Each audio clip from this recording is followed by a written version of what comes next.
Salut, c'est Jean Rivière. Alors si tu me connais pas, moi je suis créateur sur le web, je suis pas du tout un influenceur, je suis quelqu'un qui crée des formations et je fais ça depuis 10 ans. J'ai développé pas mal de méthodes pour créer des produits, pour les vendre, enfin pour faire plein de choses sur le web quand on est passionné d'un sujet, quand on est expert ou passionné en fait. Alors si tu me connais pas encore et si tu tombes sur cette vidéo, tu sais que moi j'ai pu faire énormément de choses grâce à ce métier-là au fil des années. J'ai eu des vies un peu bizarres, j'ai vécu pendant à peu près un an dans un hôtel 5 étoiles à Bangkok, dans une suite au 20e et quelques étages, enfin j'ai changé d'étage plusieurs fois.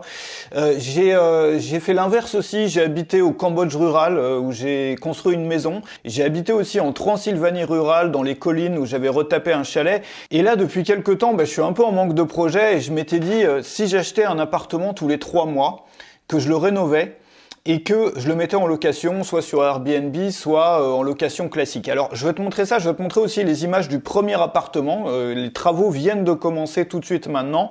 Et je voudrais te montrer aussi comment est-ce que toi, tu peux faire la même chose. C'est-à-dire, tu sais, souvent, on s'arrête au business dans nos métiers. Quand tu regardes des créateurs du web, souvent, c'est un peu la même histoire. C'est-à-dire qu'on te montre des choses qui brillent. On te dit, voilà, on gagne beaucoup d'argent et on dépense tout. Et finalement, les gens qui travaillent ou qui vivent comme ça, c'est leur choix à eux, mais ils ratent la moitié du travail, la moitié du boulot qui consiste à investir ce qu'on a gagné. C'est-à-dire que dans une vie libre et équilibrée, une vie libre et équilibrée, c'est quoi?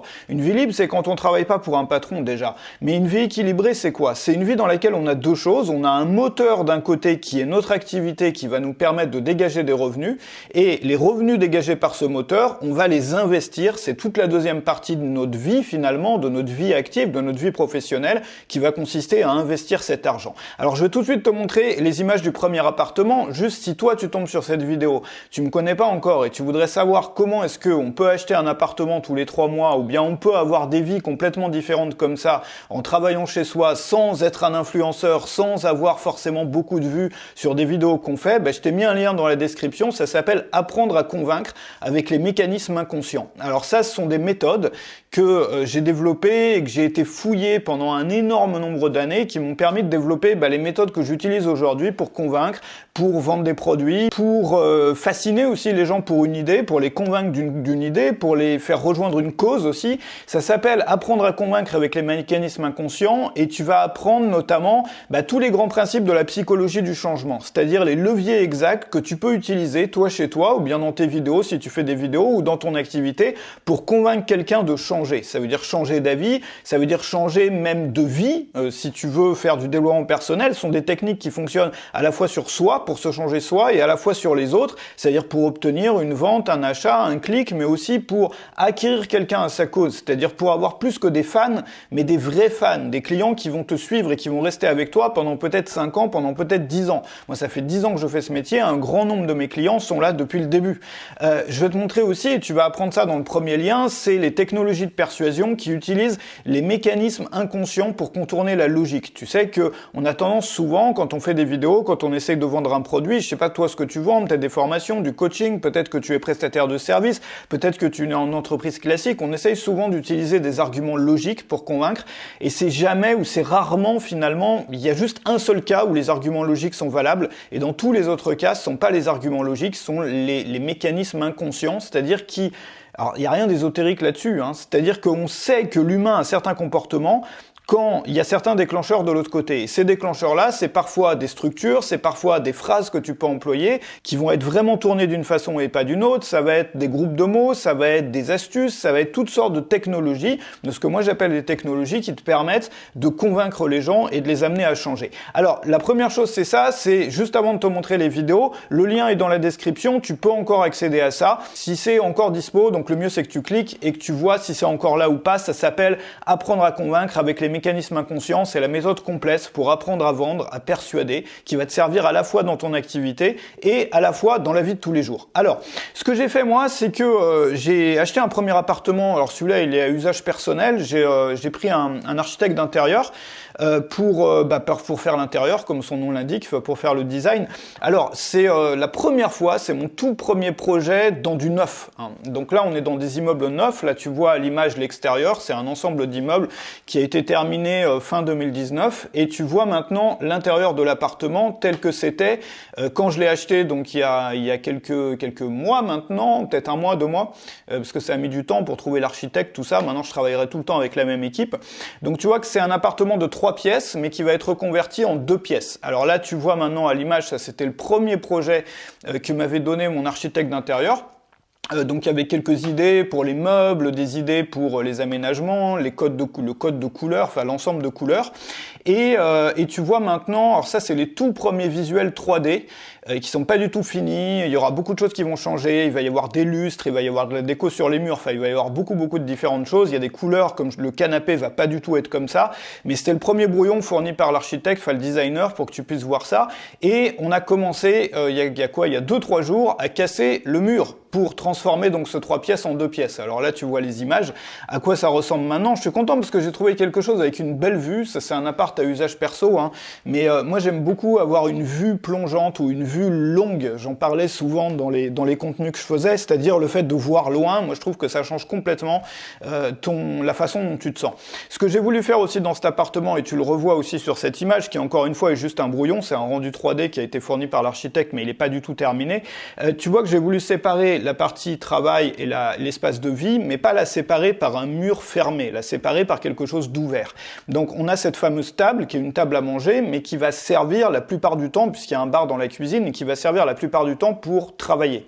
Alors, tu le sais, moi j'en ai souvent parlé, j'aime aussi avoir une vue longue de l'endroit où je suis assis. Donc c'est pas encore sûr de la façon dont tout ce bureau sera organisé, mais ça va ressembler un peu à ça.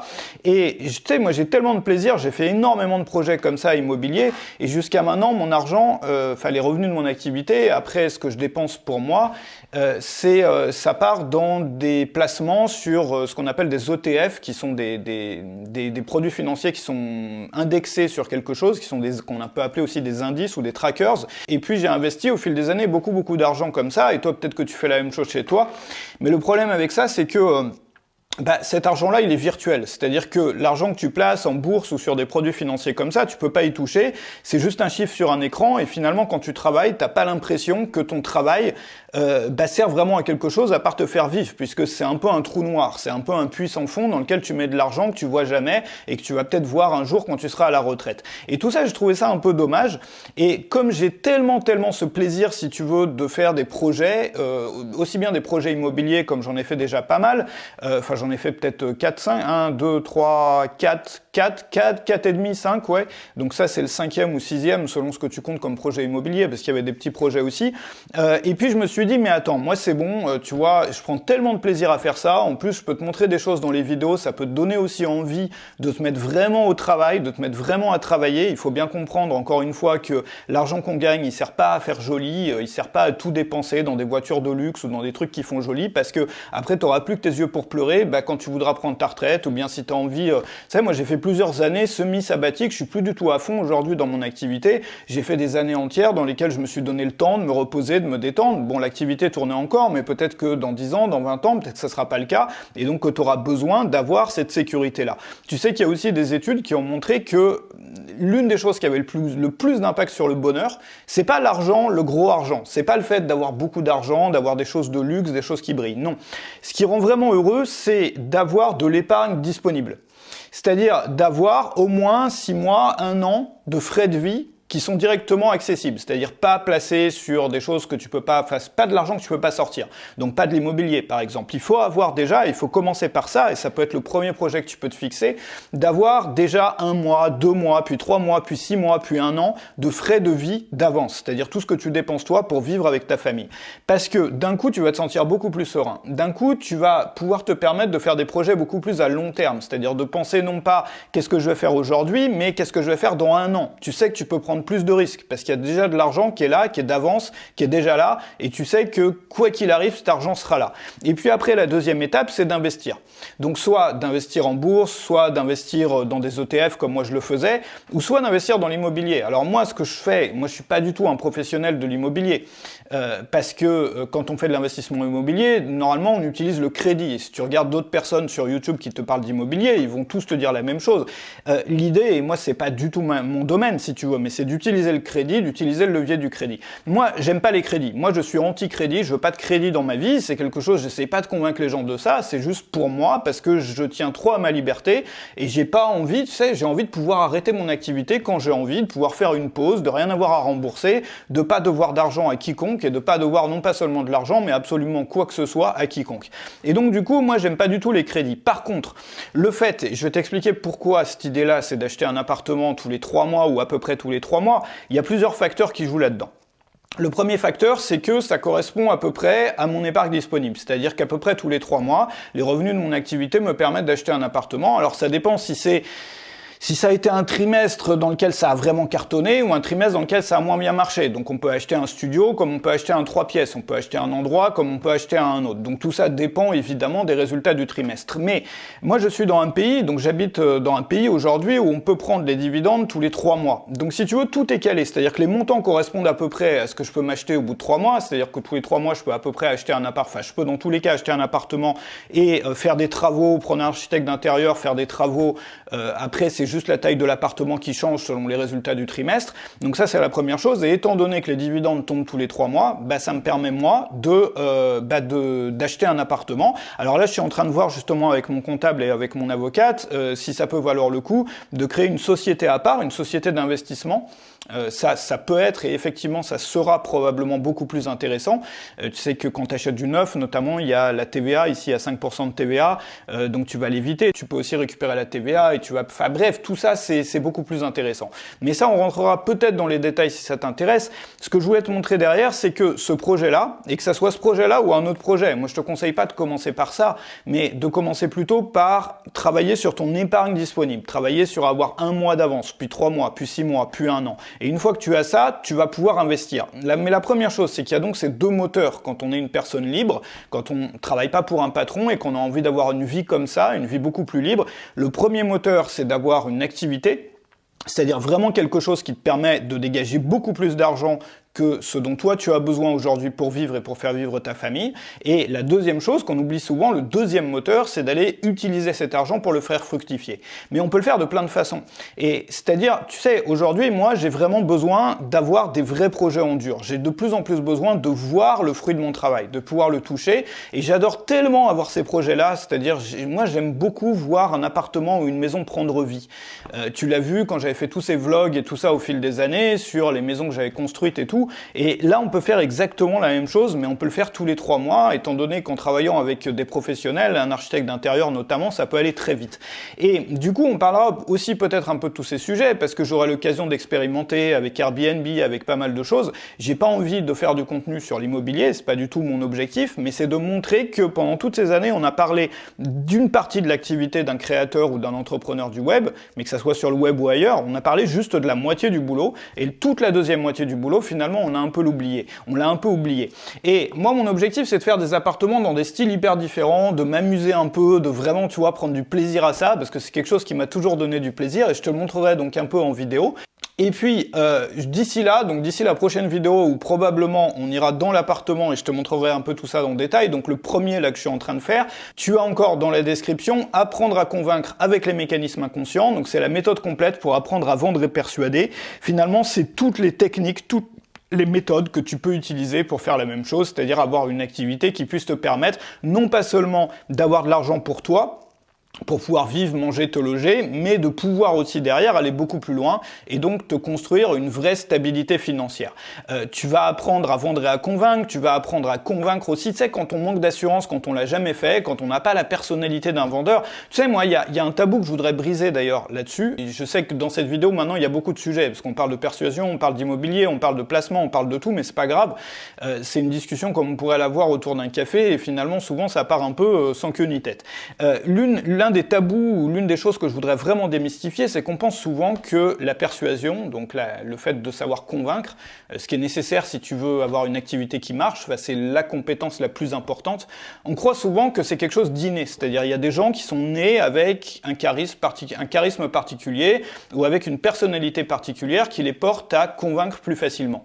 On pense donc que c'est un art. hein, que c'est un art, c'est-à-dire l'art c'est pareil, il y a des gens qui naissent, ils savent chanter, ils ont une plus belle voix que d'autres, évidemment ça se travaille, mais on est un peu né favorisé ou défavorisé. Et la plupart des gens pensent que la persuasion c'est un art.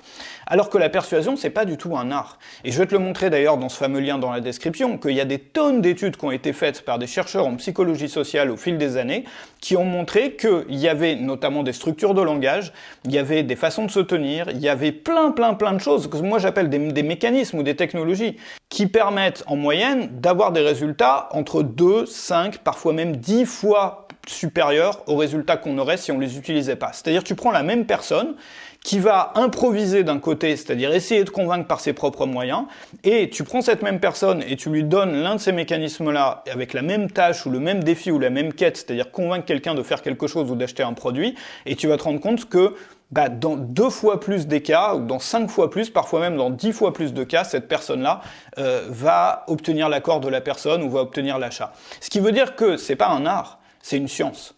C'est une science, ça veut dire que c'est mesurable. Nous, on le sait, les marketeurs ou les personnes qui travaillent dans notre domaine. Pourquoi ? Parce qu'on utilise au jour le jour, au quotidien, et peut-être que toi aussi t'en utilises, des outils de mesure. Et donc, on peut mesurer à peu près tout ce qu'on veut mesurer dans nos activités, c'est-à-dire les taux de clics, les pourcentages d'achat, tout, absolument tout. Même la durée sur une page, la durée de lecture d'une page, jusqu'où les gens scrollent, enfin on peut tout savoir. Et évidemment, nous on le sait ça, parce que on est au contact avec ça au quotidien. On sait que certaines structures, certaines tournures de phrases, certaines stratégies aussi de persuasion vont systématiquement donner des meilleurs résultats. Peu importe quelle est la personne derrière qui les utilise, quelle est une personnalité convaincante ou pas, dans tous les cas, si elle utilise telle méthode au lieu d'une autre, ou au lieu d'improviser, elle aura des résultats supérieurs. Donc nous, ça, on le sait que la persuasion est une science depuis qu'on a commencé à utiliser ces outils-là. Mais beaucoup de gens, notamment dans le grand public, ou des personnes qui sont pas familières avec ça, ne le savent pas, et donc croient, ou se résignent à croire finalement que pendant toute leur vie, elles devront continuer à subir une existence qui leur est imposée, avec un patron, avec un truc, avec un machin, parce qu'elles se disent, moi je suis pas vendeur, moi je peux pas comme ça, tu vois, convaincre les gens à ma cause ou à mon message, je peux pas convaincre les gens d'acheter mon produit ou bien j'ai énormément de mal. Le fait est qu'il y a des méthodologies pour ça, ces méthodologies, elles sont sur le premier lien dans la description et on se retrouvera sur une autre vidéo où je te montrerai un peu plus de choses et on parlera un peu plus de mes projets immobiliers et j'ai aussi envie d'en profiter pour te montrer l'avancement des travaux, l'avancement des projets, tout ça, ça va être passionnant, ça va être fascinant. Ça va pas être forcément exactement tous les 3 mois à chaque fois parce que mon objectif c'est de pas en avoir 2 en cours si tu veux. Donc de finir un appart et de démarrer le prochain. Finir un appart, démarrer le prochain.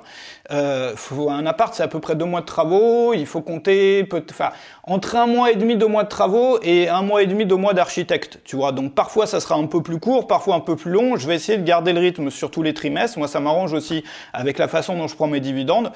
Donc voilà. Donc t'auras tout ça. Abonne-toi à la chaîne aussi pour ne rien rater. Le lien est dans la description sur la persuasion si tu veux apprendre à convaincre. Et encore une fois, c'est l'une des choses qu'on aurait dû vraiment apprendre à l'école, que malheureusement on n'a pas appris. Je veux dire, on apprend la géographie agricole du Guatemala, mais on n'apprend pas à convaincre. C'est triste quand même, c'est dommage. Donc il est temps d'apprendre ça. Ça se trouve en dessous. Salut chez toi.